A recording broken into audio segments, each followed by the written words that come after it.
Chapter 12. Wherefore, seeing we also are compassed about with so great a cloud of witnesses, let us lay aside every weight, and the sin which doth so easily beset us, and let us run with patience the race that is set before us, looking unto Jesus, the author and finisher of our faith, who for the joy that was set before him endured the cross, despising the shame, and is set down at the right hand of the throne of God. For consider him that endured such contradiction of sinners against himself, lest ye be wearied and faint in your minds. Ye have not yet resisted unto blood, striving against sin. And ye have forgotten the exhortation which speaketh unto you as unto children, My son, despise not thou the chastening of the Lord, nor faint when thou art rebuked of him. For whom the Lord loveth he chasteneth, and scourgeth every son whom he receiveth. If ye endure chastening, God dealeth with you as with sons. For what son is he whom the Father chasteneth not? But if ye be without chastisement, whereof all are partakers, then are ye bastards and not sons.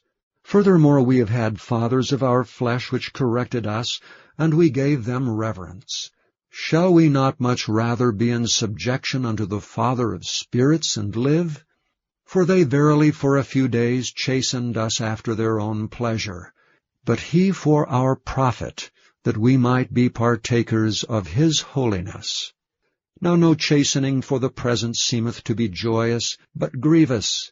Nevertheless afterward it yieldeth the peaceable fruit of righteousness unto them which are exercised thereby. Wherefore lift up the hands which hang down, and the feeble knees, and make straight paths for your feet, lest that which is lame be turned out of the way, but let it rather be healed.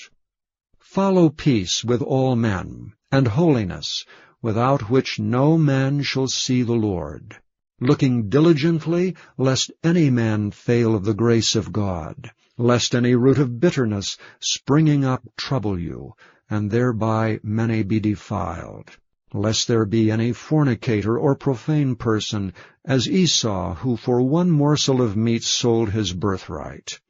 For ye know how that afterward, when he would have inherited the blessing, he was rejected. For he found no place of repentance, though he sought it carefully with tears.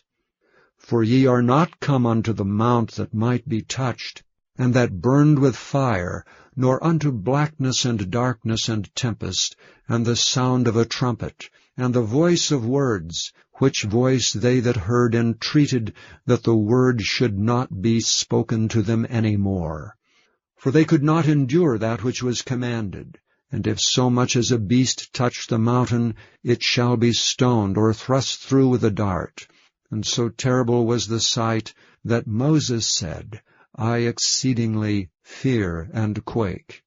But ye are come unto Mount Zion, and unto the city of the living God, the heavenly Jerusalem, and to an innumerable company of angels, to the general assembly and church of the firstborn, which are written in heaven, and to God the judge of all, and to the spirits of just men made perfect, and to Jesus, the mediator of the new covenant, and to the blood of sprinkling, that speaketh better things than that of Abel. See that ye refuse not him that speaketh.